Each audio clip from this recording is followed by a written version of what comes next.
Welcome to In It to Win It. This is Steve Barton, and thank you for tuning in. We're here for Monday market moves, what happened last week in the markets, and what I expect for next week. Alrighty. Oh, a little bit of housekeeping first. We've got the Rules Symposium coming up, and I will be interviewing a lot of these companies. So go to our YouTube homepage and then click on the community tab here. And down here, you can list all your questions for the people that I want to interview at the symposium. So we got Andy Scheckman, Keith Newmeyer of First Majestic, Brian London, Lobo Tigre, Adrian Day, Grant Williams, Naomi Prinz, Robert Friedland, Dr. Copper himself, Brent Cook, the geologist, James Rickards, and it's loading, Danielle D. Martino Booth. We got Teo of Manduro Capital, Patty of Origin Royalties. We've got Darren of Centaurus Metals, Uranium Royalty Corporation with Scott Melby. I think I can also pick his brain on UEC as well. And Gold Royalty Corporation. So put your questions in the comments below, like just click on the little comment there and then put it down. And thank you guys for everyone who has contributed with the questions. It's saved me a lot of time and lets me know what you guys want to hear. My goal for this is to learn as much as humanly possible, and the name of the game is collaboration. So a lot of really cool speakers here. I'm really looking forward to this. We'll be in room 180. I know some of you guys have signed up, so stop by. And there's several of you that have signed up for the boat cruise. So I look forward to meeting you in person there. It's going to be a lot of fun. If you want to join for the live stream, it's not too late. It starts on Monday. So hope to see you guys there. All righty, let's go to the charts. All right, starting out as always with the S&P 500, just hit a new all-time high. And why wouldn't it? It's up 2% for the week. Let me just show you this again, RSI everywhere. So we'll go to the 30-minute here. RSI is 82, hourly, 82, daily, 76, weekly, this is where it really gets crazy, 76, monthly, 70, and the quarterly RSI is 73. If that's not a bubble, I don't know what is. All righty, the dollar actually dropped. I thought the dollar would continue getting stronger with other central banks cutting and the Fed not, but maybe they're sniffing out something somewhere. But the dollar has gotten weaker over the last week. It's down 1%. I think the next level of support here is going to be the 200 moving average, which pushes the dollar around 104.50. But keep that in mind with these commodities. Commodities had a heck of a run this week, and it's, I believe, because mainly that the dollar got weaker. So it takes more of those dollars to buy the same barrel of oil. Okay, and the 10-year minus the 2-year yield, we're back up above this 200-day moving average here. Just need to get above this white line, and then we're going to be out of upside down clown world and into normal time. So the vast majority of the time, long duration debt pays more than short duration debt. And when we come out of this clown world here, that's when the recession starts. So I think we're getting pretty close. We're probably in it already.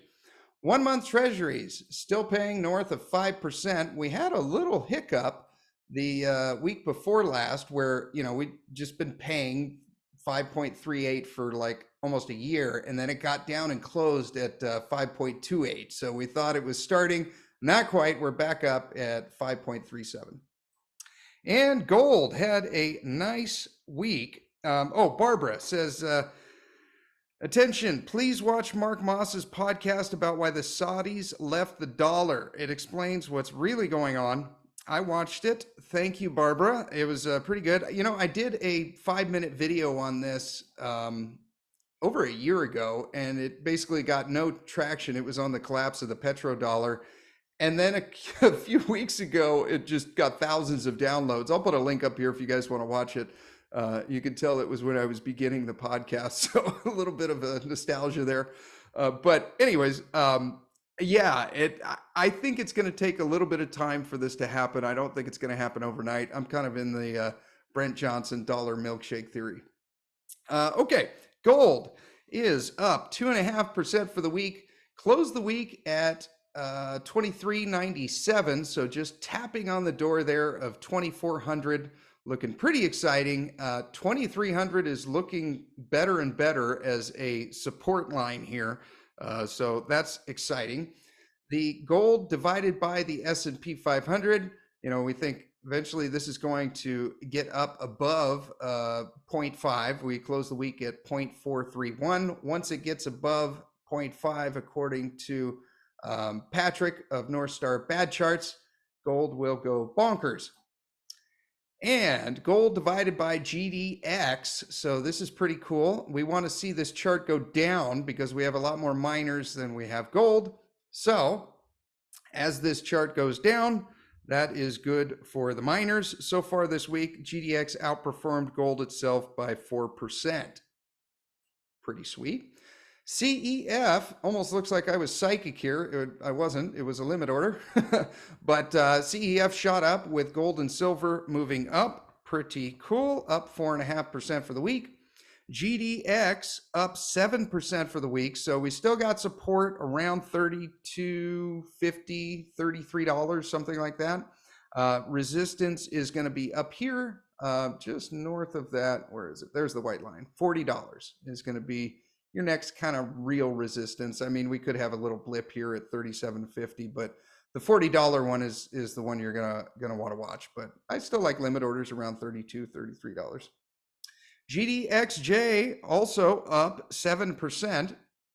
So, a limit order around this 200 moving average would be pretty nice, but the technicals are getting pretty stretched right here. I wouldn't be a buyer of this right now at all. Yeah, if we go into the weekly here, this one's kind of exciting. So I think this is really kind of what's holding it up right now is this 200 weekly moving average, which is around $41 or so. But yeah, miners are killing it. This is awesome. Franco Nevada up 4.5% for the week. So that 115 limit order that we had, I think it came within a few cents of that. No, actually it did hit right back here. Still like 115 as a limit order. I don't know if it'll get there. Next level of support is going to be down here around the 200 moving average, which is like 118, 119. But I like a limit order of 115 quite a bit. That would give you 1, 2, 3. That would be a quadruple bottom if you count this back here. Wheat and precious metals up 6.5% for the week. We got support down here around 52 and then resistance up here around 58. No buys right here. See, technicals are just kind of stretched, but if it gets back down around here and goes sideways for a while to get the RSI down, I'd like that. And Gold Royalty Corporation up 6.5% for the week. We're going to be interviewing Gold Royalty Corporation, Peter, at the symposium. Make sure you submit your questions. Had a limit order in for 130. I don't think that's going to hit, especially coming up to this symposium. Usually there's a little more traffic in these smaller companies leading up to it. So I kind of think whatever we got, unless gold rolls over, this will get hit too. Metallo Royalty up 6.5% for the week. Limit orders 275. Next level of resistance is going to be up here around 330. And EMX Royalty up 5.5% for the week. Still like limit orders around $1.75. Maybe if you're cheap, get it down a little bit closer to, well, that's pretty much the same thing. Yeah, $1.75. And Origin Royalties, I'll be interviewing Patty Nickel at the symposium for this one. Get your questions in. Limit orders around 78, 79 cents, something like that. It looks like it's just following this 50 moving average right here. So pretty cool. Love this company a lot. Barrick Gold up quite a bit. Pretty impressive. 4.5% for the week. But since these limit orders back here of 16.25 just paying off quite nice. But we want to see this consolidate back down before we get any more limit orders, somewhere around the 200 moving average, probably around that same price, 16.50 or so. And Newmont up 6.5% for the week. Back here, this was just an amazing time when it was in the low 30s. I mean, miners were hated and gold was relatively down. Actually, gold was kind of up, but the miners were down, which was kind of a neat anomaly. That's paying off in dividends here. But we are on some resistance short term, pretty much right where we are now in Newmont. So I want to see this consolidate down, at least hitting on the 50 moving average, ideally down here. I think we've been talking about 38.50 for a while on this one. I don't know if it'll hit, but maybe an initial like little starter position down here around 42, which would put you right on the 50 moving average. But me personally, I would want to see it sell off more. Agnico Eagle, this is probably my favorite one, and they will be at the symposium as well. I will try to interview someone from that company. No, I will interview someone from that company. I'm putting it out into the universe. Up 6.75%. So I still like the support down here around 58, 59, where it gapped up. I don't know that it's going to get there, especially if gold holds above 2,300. That is just an absolute pipe dream. So if you want something in this company, you know, maybe around here, like 63, 64, it looks like it's starting to kind of iron out a baseline of support. This is basically, if it keeps above 2,300, it'll probably hold 64. If it drops below 2,300, then you'll probably start to get a deal. And B2 Gold up 3.5% for the week. Been talking about limit orders at $2.50 for a while. Still like it, you know, just about to tap on the 200 moving average. And we can see that it hasn't broken that for quite a while. You know, for a year, you know, it's just had some times where it's just gone up and hit it and then come right back down. So I would expect, again, that when it hits the 200 moving average, it's probably going to drop down. And if it does, I still like 250. G Mining Ventures up 6% for the week. Our 125 limit order that we had down here did not hit. It got to like 137 or something and then just shot up. So they'll be at the symposium as well. I like this company a lot. I don't really see any buy points right now. Like RSI is getting pretty high, but yeah, love this company, and they are very, very close to production. And silver, this is really exciting, up 7% for the week. So I think we talked about this bull flag, but I never drew it. Anyways, it broke out. So that's exciting. Closed the week above it. So we have a bull flag breakout right here, which is fantastic. Next level of resistance is going to be 32.50. Support, I think, has moved up from 28.50 to 29. So, you know, if it gets down around 29, I think that is approaching a deal. You know, above that, then just a hold. And gold divided by silver, the ratio dropped to 75 to 1. Last week it was 79 to 1. Silver is still a better deal than gold, but not quite as much as it was last week. And SILJ is up 7% for the week. I think I said last week I would entertain a buy if it got down around like $10.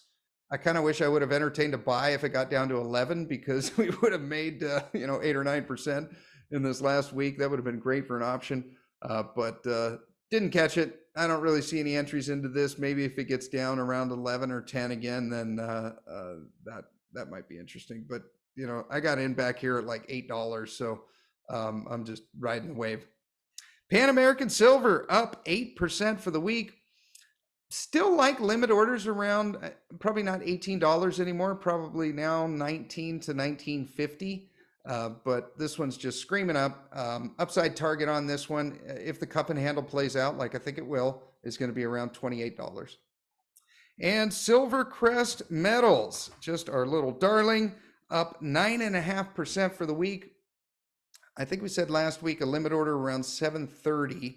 If silver holds above $30, that's not going to happen. So seems to be kind of following this 50 moving average right here. Although all the technicals are pretty high, we want to be buying when the RSI and everything is in the toilet down here, like it is over here, right? We want to see this sell off a little bit. But you know, if silver gets up to 34, 35, we might start selling some more of these silver companies. We'll see. And copper, paging Dr. Copper. Robert Friedland will be at the symposium as well. Make sure you put in your questions for him there. He's Dr. Copper himself. Okay, so copper is up 6% for the week, so had a heck of a run here. This is pretty incredible. I'm not sure what happened with copper. If anyone knows, put it in the comments below. But had a heck of a move. And then COPX, our favorite copper miners ETF, is up 6.5%. I see quite a bit of support right here around $42. I mean, there is another little level right here at like, 47 or something like that. But the real level of support is going to be around $42. If it gets down around there, I might become interested again. They also did just pay a dividend. So, that was part of the sell-off there. And COPJ is up 5% for the week. Looking fantastic. If you don't have any of this is junior copper miners through Sprott. I like limit orders around 21 and then another one there around 1950. Arizona Metals. So it blew through that trend line that we had before, but coming up on some support kind of right around where it is now, maybe around like 145 or so. Yeah, I mean, there was a tick if you could catch it. Look at that RSI down at 31. Pretty good. MACD stochastic starting to turn up, so maybe this will start to roll on up here. And Monduro Capital, I like this one a lot. Down 4% for the week. It shot up and then shot down. Remember, this company's only worth 14 or 15 million. So I've looked back on some of these and and sometimes I was it this one? Or no, I think it was Centaurus. Whatever shares transacted that day, I was the only buyer. So these small market cap companies, there's going to be some pretty violent moves. Yuri says, I'm having trouble understanding Monduro business model. It's not exactly a royalty company, more of a consulting firm. And as impressive as the CEO sounds, the company hasn't grown in the last 10 years. Any thoughts? Yeah, so basically the business model is, I'm going to read you Rick's definition here. Prospect Generator is an exploration company that uses the management's technical expertise and commercial acumen to generate investment ideas and an investment thesis, stake the physical terrain, and then bring in other partners to share the financial risk in return for a carried interest in the property and or a royalty. So what does that mean in English? Basically what she has done is she has a talent, and her team has a talent for recognizing copper porphyry deposits and getting rights to that land, and then going to companies like BHP and saying, hey, we got this amazing copper porphyry deposit here that we have the rights to. Would you like to drill on it? And BHP says, yeah, we'd like to drill on it. And in some cases, they even pay her for the right to do so. In other cases, she may negotiate a royalty on the future development of that mine. So that's basically the business model, is finding these copper porphyry assets. We're right now are in Eastern Europe and in Arizona, and getting these other big time players to come in and drill it for her. So pretty cool. I'll be interviewing her at the symposium. Make sure you submit your questions there. And I put in a limit order here for 13 cents. So had one in down here for, what was that, 11.7 cents. And then as far as its performance over the last 10 years. So yeah, I suppose like if you start here in 2015 and then go 10 years over, it does look pretty flatline. But if we take, I mean, imagine if you're a technical trader like we are here, and you got this down here at 3 cents and then it ran up to 21, that's a 500% move. And then you do it again and you get it down here at 6 cents and then it moves up to 18. Okay, that's a 3x move, right? If you get it back down here at 6 cents and then again at 20. So you don't have to stay into this for 10 years.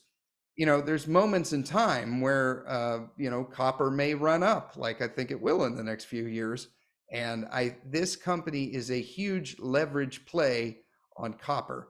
So, I don't know that this is something that you're going to want to hold for a decade, but in the coming environment, I think it's going to pay well, and I'm literally betting on it. Okay, uranium is down 15 cents. I don't know what that percentage is, probably like 0.1 something. Closed the week at 85.50. Sprott Physical Uranium Trust is up What is it? Up 6% for the week.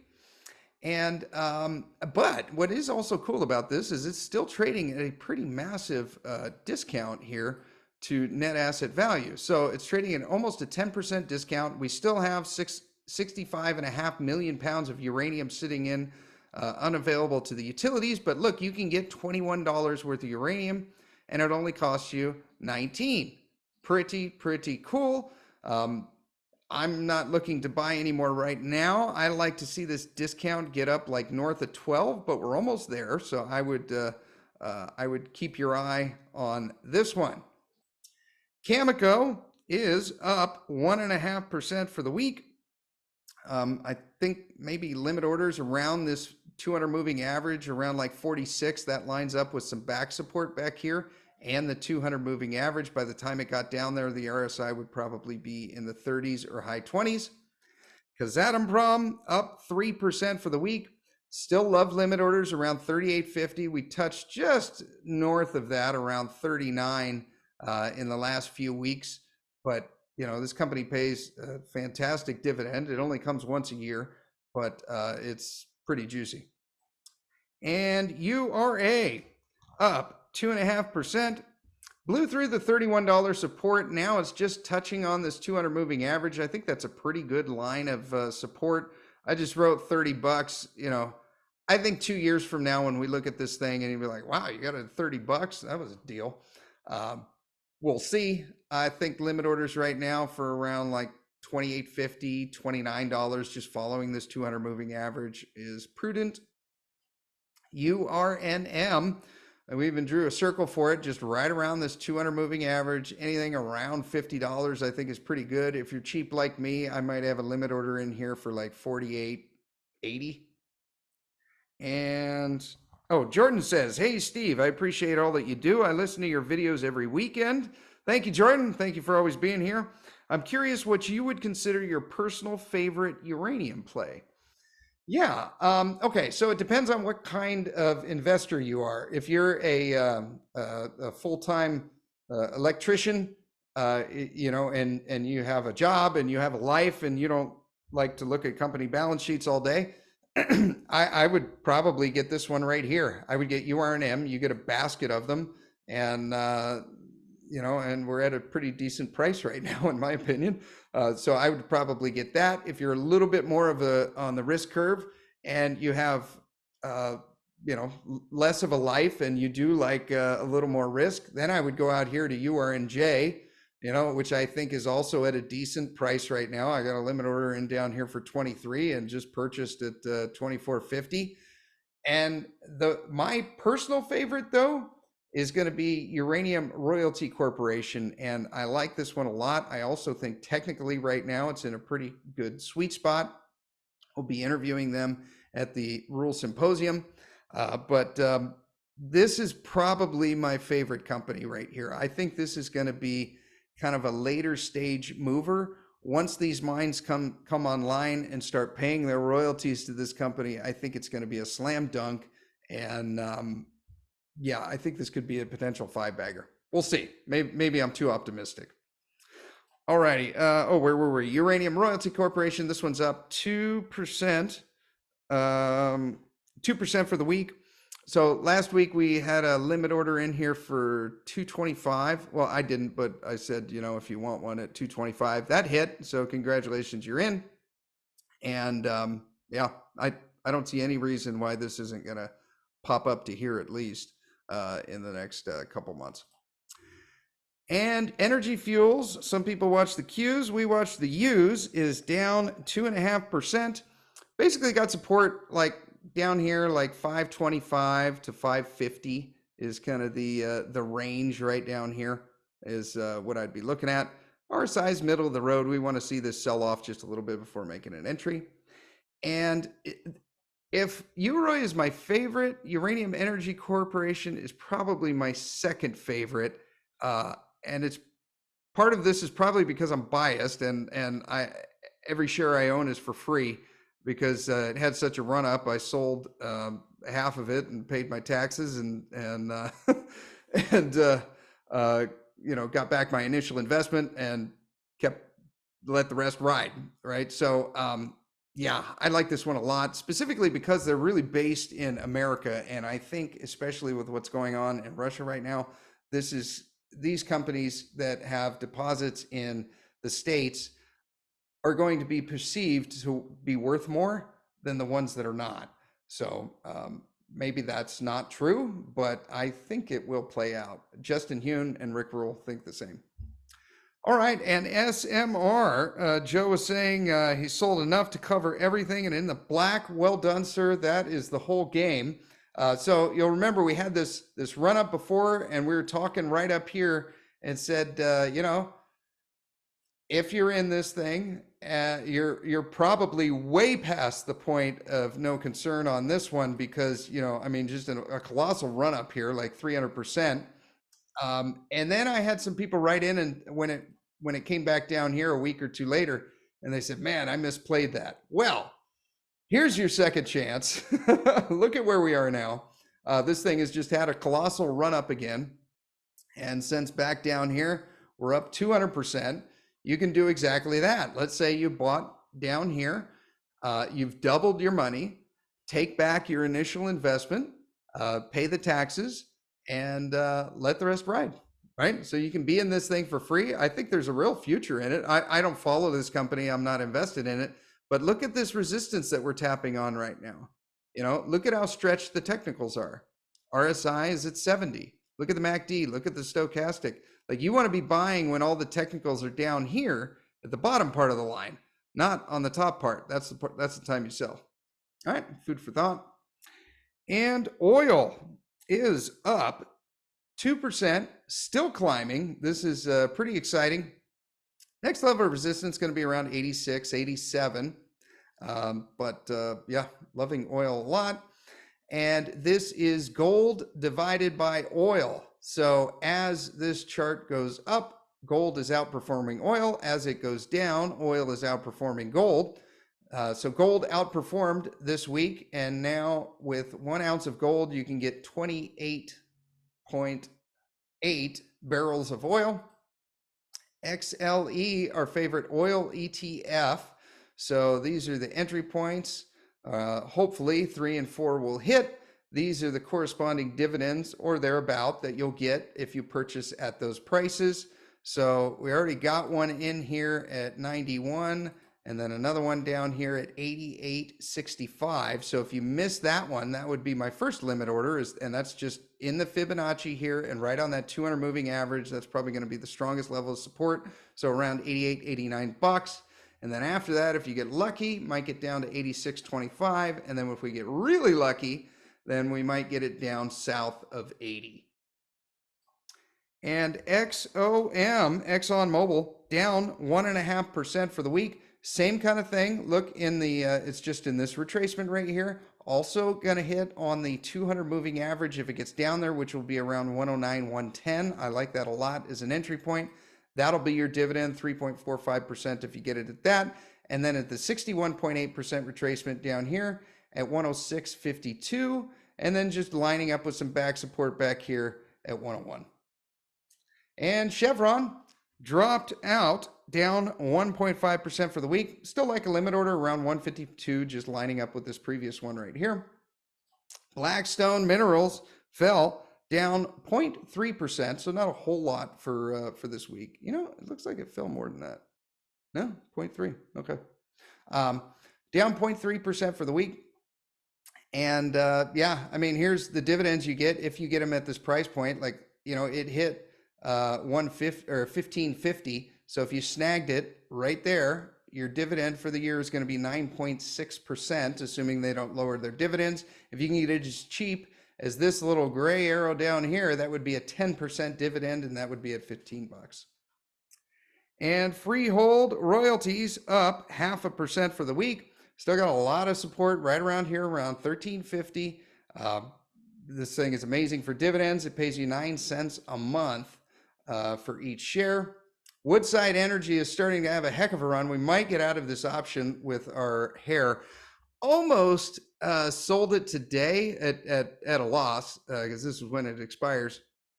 But Yeah, just misplayed this one. Should have taken our 20 or 30% right here and then just rode the thing out and might have a tiny bit of saving grace. I think if it touches around this 200 moving average, then I'll probably exit stage left. And Petrobras up 1.5% for the week. Like a limit order around 14 bucks, that would line up with this 400 moving average.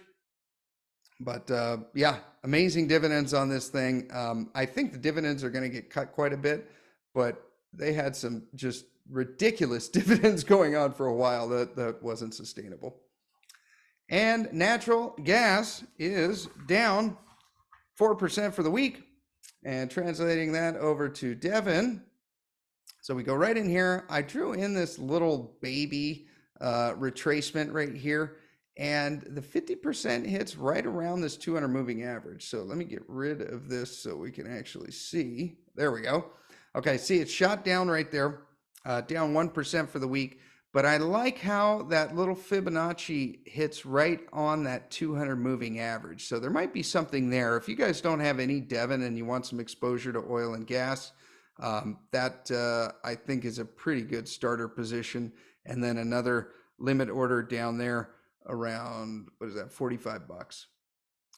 And Equitable down 2% for the week.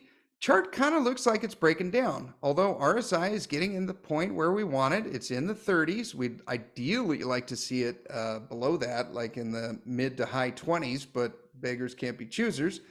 So it is at risk of breaking down.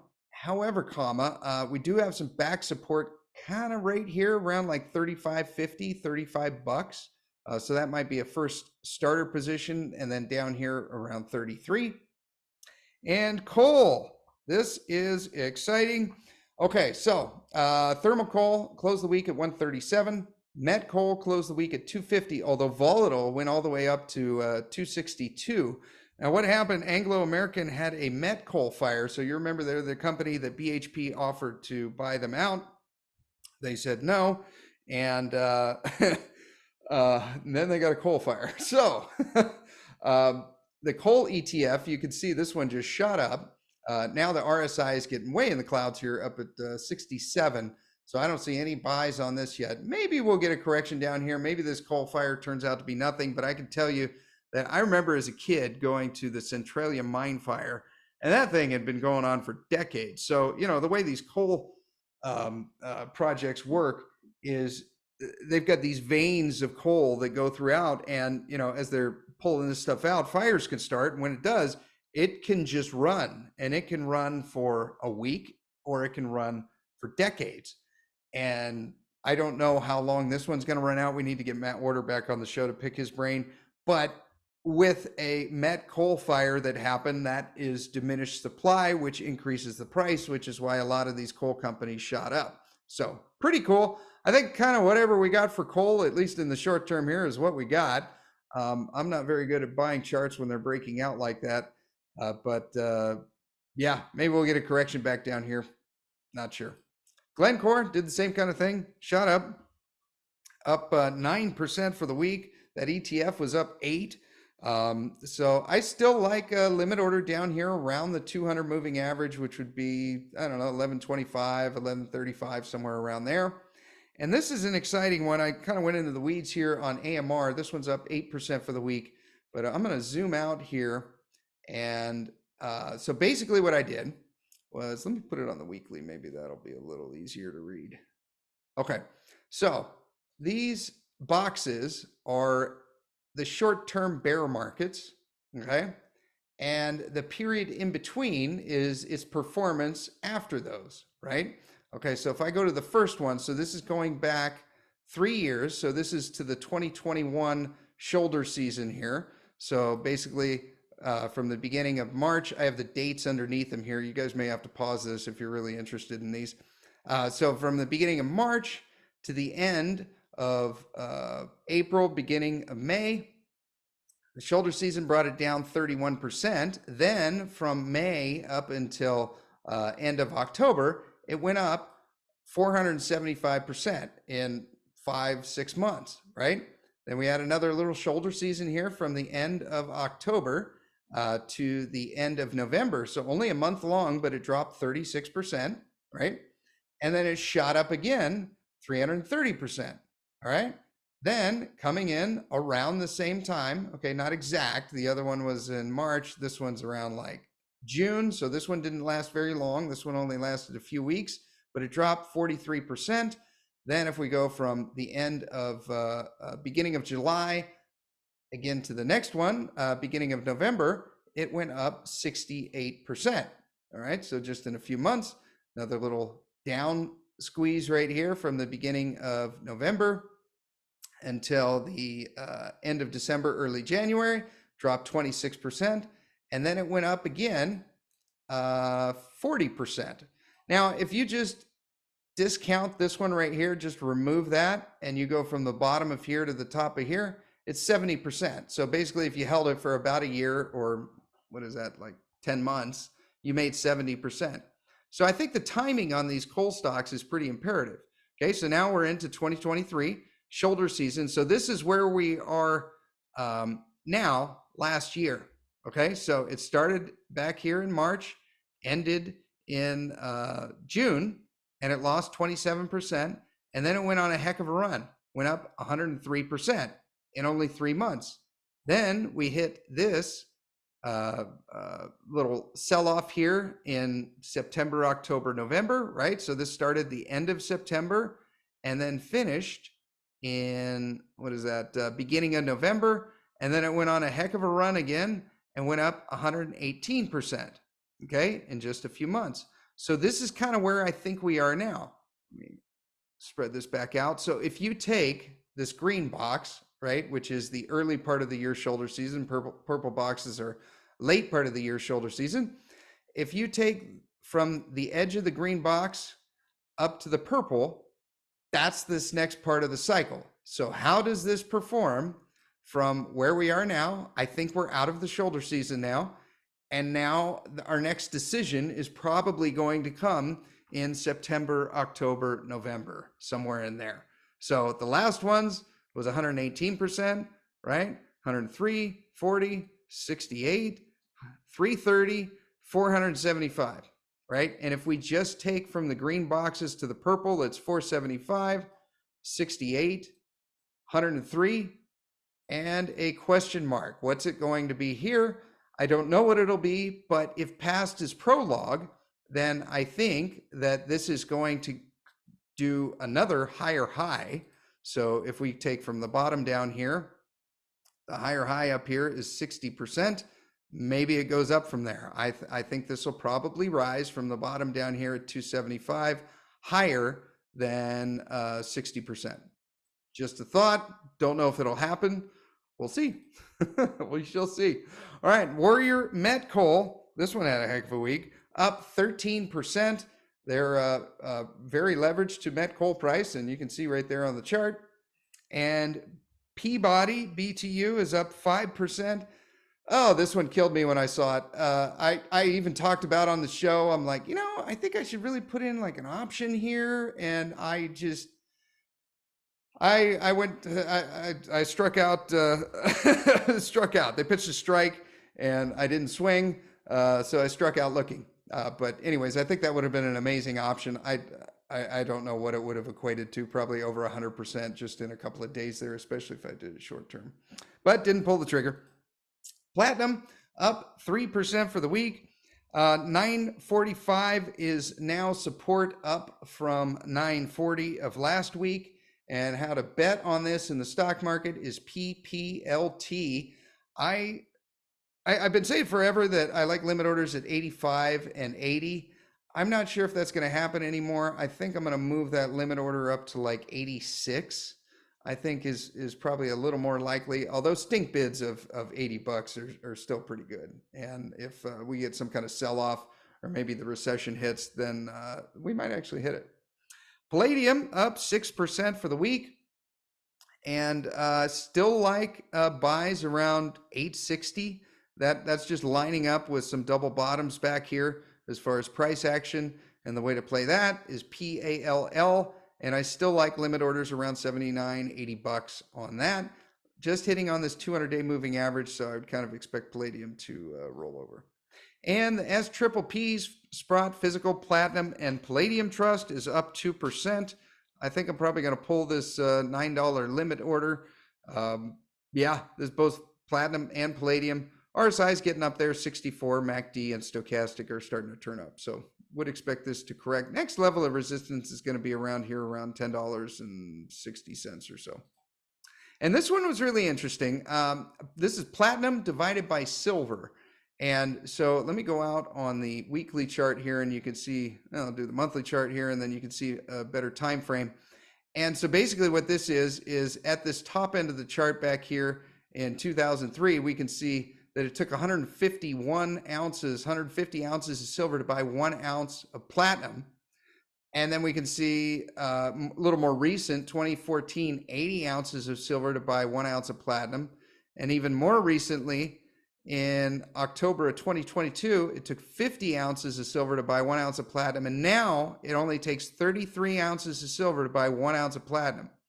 Platinum is very cheap in relation to silver. If you're like us and you got silver when it was, 20, 22 bucks an ounce, might be worth giving your coin shop a call and asking them if they got any platinum and if he would be willing to trade that for some silver. I think that is a screaming deal, and I don't think it's going to get much cheaper.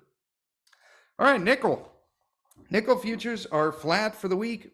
Didn't really move any, but NIKL is up a tiny bit. What is it? Up 1%. Okay, so we had this limit order for 1325. Still got the limit order down here for 1260. I think it'll hit, but we'll see. Time will tell. Like this one a lot for nickel. Nickel is absolutely hated right now, and that's what makes me really interested in it. Very leveraged silver play right here. I'm going to be interviewing this company, Centaurus Metals. Darren Gordon, up 6% for the week. A big part of this is, so we had our limit order for 29 cents hit. That was awesome and amazing timing because their feasibility study just came out and it looks pretty good. I just printed it out. It's over 100 pages. I'm going to read it on the plane en route to Boca Raton. So stay tuned for that. Iron ore is up 4%, closed the week at $111. Leveraged on that is BHP. A little bit of news. Blaine says out of Reuters, BHP cuts employee incentives after missing its performance goals. So what did the market think of that? It liked it, and the stock price shot up. And, I found that in, when companies do layoffs, when they, let go of employees, when they do things like this, oftentimes the stock price actually goes up. And the only reason that I can think of is because, when they have fewer employees or if they have to pay out less benefits, their costs go down, which means their profits go up. So BHP liked it. Our limit order back here at 55 is not looking likely anytime soon. And Rio Tinto. So we drew this circle in here as far as like best buys. Hopefully you got some around like 65 or so. Shot up for the week, up 2.5%. I think I really need to pull these limit orders, and I probably should have just placed one in there like you guys did and got it. And the last ones here, cocoa is still historically high and coffee is still historically high, waiting for those to correct. And the leverage play on that will be Nestle. I don't regret not trading this, but we'll see if I regret it as time goes on. I'm not sure. A part of me is like, it pays 2%. I mean, coffee and sugar are the two most addictive substances on the planet. And this company has, spades in both. This might be a little bit more long-term play, but yeah, I like this bet a lot, especially because, these two, coffee and cocoa, are just at extremes. And Bitcoin, we drew this box and it finally fell out of the box here. Recording on Friday, it's at 56,000 for one Bitcoin. That's kind of compelling. And now it is a bullish reversal bar here in the daily, but I don't know, man. I'm thinking Bitcoin, low RSI. I don't know. I wouldn't trade this, but anyhow. Thoughts, tags. Okay, so we brought this one up last week. This is the agricultural fund. Doug threw something in here. He said tags will issue a K1 for a tax hassle. I've dealt with K1s before. I still deal with them, and they are a hassle. So, word to the wise. Thank you, Doug. I missed that last week. You do have to issue a K1 for that. And Mutant Reef said, have you ever looked at this chart? And so this is basically the Fed balance sheet divided by the 30-year yield.